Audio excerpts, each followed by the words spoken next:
മനസ്സിൽ ഇതുവരെ ഉണ്ടായിരുന്നില്ല. ഞാനൊരു മാഷായിട്ട് റിട്ടയർ ചെയ്ത ആളാണ്. ഇപ്പം പെൻഷനായിട്ട് 2-3 വർഷമായി. അപ്പോൾ പഠിപ്പിക്കുന്ന കാലത്ത് തന്നെ ഒരു ഐഡിയ ഉണ്ടായതുകൊണ്ട് ആ സമയത്ത് തന്നെ അതിൻ്റെ കോഴ്സുകളൊക്കെ പാസ്സായിരുന്നു. സൈക്കോളജിയുടെ 2 PG, പിന്നെ ഡിപ്ലോമ, അങ്ങനെ കുറേ സമയങ്ങളുണ്ട്. നമുക്ക് ഇവിടെ വിശദീകരിക്കുന്നില്ല. എന്നാലും അങ്ങനെ അംഗീകൃതമായിട്ടുള്ള ഒരു സബ്ജക്റ്റിലോട്ടാണ് നമ്മൾ തുടങ്ങാൻ ആഗ്രഹിച്ചത്. അത് പലരുടെ സഹായം കൊണ്ടാണ് ഇതിൻ്റെ ഒരു സ്ഥാപനം.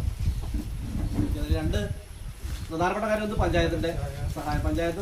പഞ്ചായത്തിൽ പോയപ്പോൾ ഒരു അനുഭവം എന്ന് പറഞ്ഞാൽ എല്ലാ കാര്യങ്ങളും വളരെ പെട്ടെന്ന് അവർ ലൈസൻസും നമ്പറിടലും ഒക്കെ വളരെ സ്പീഡിലാണ് ചെയ്തത്. അപ്പോൾ അത് വളരെ സന്തോഷമുണ്ട്. അതിനുള്ള നന്ദി പഞ്ചായത്തിനോട് ആദ്യം രേഖപ്പെടുത്തണം. പ്രസിഡന്റിനോട് വന്നിട്ട് നമ്മുടെ പ്രസിഡന്റ് ആനന്ദവല്ലി മേഡത്തിനെ ഞാൻ ആദ്യം നമ്മുടെ ഈ ഉദ്ഘാടന സമ്മേളനത്തിലേക്ക് സ്വാഗതം ചെയ്യാം. പിന്നെ പഞ്ചായത്തിലെ വൈസ് പ്രസിഡന്റ് ഉണ്ട്, മുകേഷ്, എൻ്റെ റിലേറ്റീവ് കൂടിയാണ്. അദ്ദേഹത്തെ ഞാൻ സ്വാഗതിക്കാം. പിന്നെ മെമ്പർ നമ്മളെപ്പോഴും കാണുന്നതാണ്. ഈ ഉദ്ഘാടനം തീരുമാനിച്ചതിന് ശേഷം ഞാൻ അദ്ദേഹത്തെ കണ്ടിട്ടില്ല. ഫോണിൽ വിളിച്ചിട്ടാണ് പറഞ്ഞത്. അപ്പോൾ അദ്ദേഹത്തെ എത്തി, സന്തോഷം.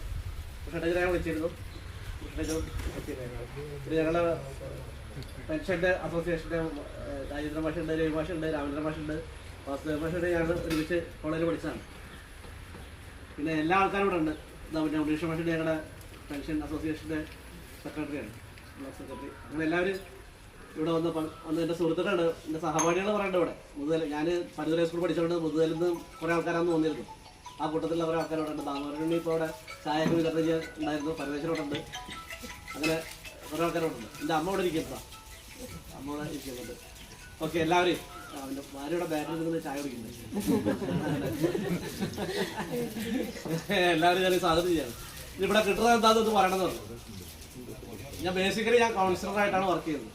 അപ്പോൾ ചെറിയ കൗൺസിലിൻ്റെ മാനസിക പ്രശ്നങ്ങളായിട്ടാണ് മനസ്സിലായിട്ടാണ് ഡീൽ ചെയ്യുക. അത് 2-3 തരത്തിലുള്ള ആൾക്കാരെ കൈകാര്യം ചെയ്യും.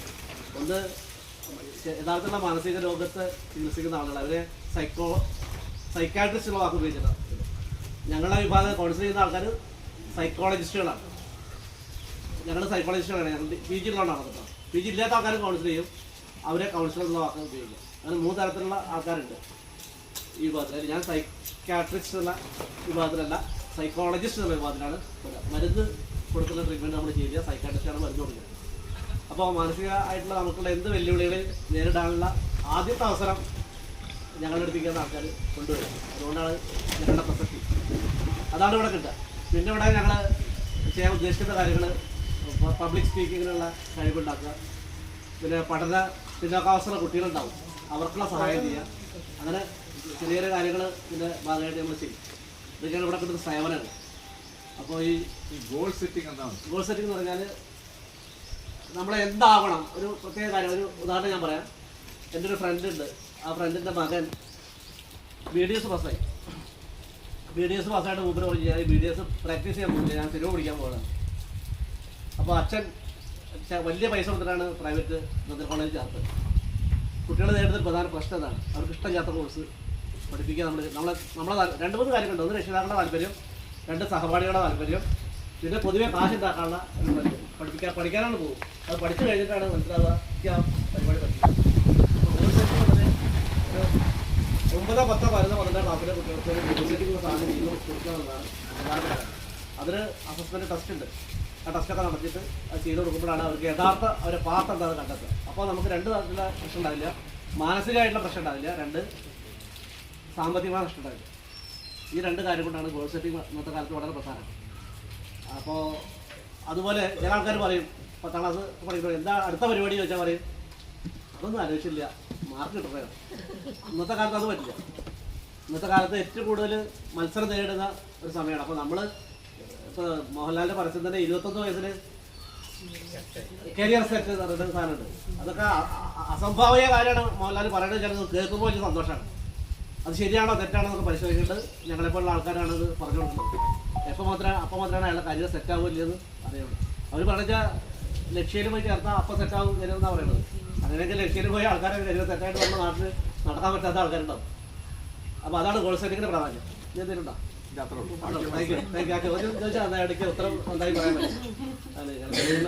പഠന പിന്നോക്കാവസ്ഥയായിട്ട് പഠന പിന്നോക്കാവസ്ഥ ആയിട്ട് പറഞ്ഞാൽ പല കുട്ടികൾ വീട്ടിലുള്ള ആൾക്കാർ പറയാം അവരെല്ലാ കാര്യം ചെയ്യും, പഠിക്കാൻ മാത്രം പിന്നിലാണ് പറയുന്നത്. അപ്പോൾ അതിലെന്താണ് കാരണം എന്ന് പരിശോധിക്കാൻ ഞങ്ങൾക്ക് ചില മാർഗങ്ങളുണ്ട് സൈക്കോളജിസ്റ്റുകൾക്ക്. അത് പരിശോധിച്ചിട്ടുള്ള ഒരു പ്രത്യേക അത് ഒരു ഇൻഡിവിജ്വൽ ശ്രദ്ധ വേണ്ട, വ്യക്തിപരമായ ശ്രദ്ധ കൊടുക്കേണ്ട കാര്യമാണ്. സ്കൂൾ നടക്കാത്തതുകൊണ്ടൊക്കെ സ്കൂളിൽ 10, 30, 40 കുട്ടികളുണ്ടാകുമ്പോൾ ഈ ഇൻഡിവിജ്വലിനെ ശ്രദ്ധിക്കാൻ തീരുമാനത്തിൽ തരണ്ടാവില്ല. അപ്പോൾ അവർക്കൊരു അഡീഷണൽ ആയിട്ടൊരു വർക്ക് എന്തെങ്കിലും കൊടുക്കുമ്പോൾ അത് ഒറ്റയ്ക്ക് കൊടുക്കണം. അതിന് ഞങ്ങൾ പറയാം വ്യത്യസ്ത തരത്തിലാണ് കുട്ടികൾ പഠിക്കുന്നത്. ഏറ്റവും സിമ്പിളായിട്ട് പറഞ്ഞാൽ അതിന് മുഴുവൻ പറഞ്ഞാൽ പറ്റില്ല, 1-2 കാര്യങ്ങൾ പറയാം. കേട്ട് പഠിക്കുന്നവർ, കണ്ടു പഠിക്കുന്നവർ, ചെയ്ത് പഠിക്കുന്നവർ, ഈ 3 വിഭാഗത്തിലാണ് കുട്ടികളുണ്ടാകുക. ആ രീതിയിൽ കൊടുത്താൽ മാത്രമേ അവർ പഠിക്കുള്ളൂ. നമ്മൾ സ്കൂളിൽ പോയി ഞാൻ മാഷായിരുന്നു, ഞങ്ങളെന്താ വെച്ചാൽ എല്ലാവരും കൊടുക്കും. ഒരു അവിയൽ പരുവത്തിലാണ് കൊടുക്കുക. കേട്ട് പഠിക്കാനും ഉണ്ടാവും, കണ്ടു പഠിക്കാനും ഉണ്ടാവും, ചെയ്ത് പഠിക്കാനുണ്ടാവും. പക്ഷെ ഈ കുട്ടിക്ക് ഏതാണ് അധികം പറ്റുക അത് കൂടുതൽ വർക്ക് കൊടുക്കണം. അപ്പോൾ അത് നമുക്കറിയില്ല. അത് ഇതൊക്കെ ഞങ്ങൾ പഠിക്കാൻ ഞങ്ങളൊക്കെ ഒരു 50 വയസ്സാകുമ്പോഴേക്കാണ് ഞങ്ങളൊക്കെ റിട്ടേണിൻ്റെ സമയത്തേക്കാണ് ഞങ്ങൾക്ക് ഇതൊക്കെ മനസ്സിലാവുക. അത് പ്രാക്ടീസ് ചെയ്തിട്ടുണ്ടെങ്കിൽ ഞങ്ങളൊക്കെ റിട്ടേൺ ചെയ്യും. പുതിയ ആൾക്കാർക്ക് ഇതൊന്നും അറിയില്ല. അപ്പോൾ ആ ഒരു സംഭവം എല്ലാ കുട്ടികളും ചില കുട്ടികൾക്ക് അപ്പോൾ അത് പരിഹരിക്കണമെങ്കിൽ ഞങ്ങളുടെ സഹായകരമാണ്. ഇതാണ് പഠന വിദ്യാഭ്യാസമായിട്ട് ബന്ധപ്പെട്ട് പറയാം. ഇത്രയും കാര്യങ്ങളാണ് പറയാനുള്ളത്. ഇതിന് ആവശ്യമായിട്ട് പറയാം.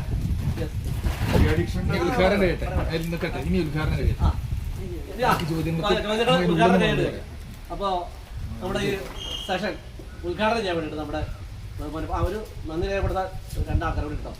നമ്മുടെ ബന്ധപ്പെട്ട ജനകീയമായിട്ടുള്ള കാര്യമാണ്. ഒന്ന് നമ്മുടെ വൈദ്യുതി വകുപ്പ്, അവർ ഭയങ്കര സംഭവം.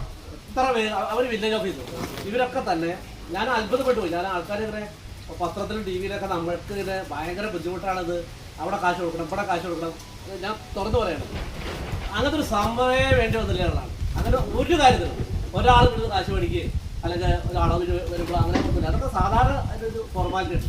ആ ഫോർമാലിറ്റി ചെയ്യാന്നല്ലാതെ ഒരു കാര്യം വേണ്ടിയില്ല. അപ്പോൾ അത് വളരെ സന്തോഷമുള്ള കാര്യം. അപ്പോൾ അവർക്കൊക്കെ ഞാൻ പ്രത്യേകം നമ്മുടെ എല്ലാ വകുപ്പിലെയും ഉദ്യോഗസ്ഥന്മാർക്ക്, പ്രത്യേകിച്ച് ഇലക്ട്രിസിറ്റി, പഞ്ചായത്ത്, ഇവർക്ക് ഞാൻ പ്രത്യേകം നന്ദി രേഖപ്പെടുത്താൻ അവസരം ഉപയോഗിക്കണം. പഞ്ചായത്തൊക്കെ വളരെ ഉയർന്ന കേസ്മാർട്ടിലാണ് നമ്മൾ എല്ലാം ചെയ്യുക. എന്താ അറിയില്ല, കേസ്മാർട്ട് ഒരു സാധനമുണ്ട്. അതിൽ നോക്കിക്കഴിഞ്ഞാൽ നമ്മൾ ഫയൽ എവിടെ കിടക്കുന്നത്, ഏത് ആളുടെ പേര് വരെ ഉണ്ടാവും, ആ സീറ്റിൻ്റെ പേര് വരെ ഉണ്ടാവും. അവിടെ പോയിട്ട് കണ്ട് സംസാരിച്ച് കഴിഞ്ഞാൽ വളരെ അങ്ങനെയാണ് അതിൻ്റെ കാര്യം.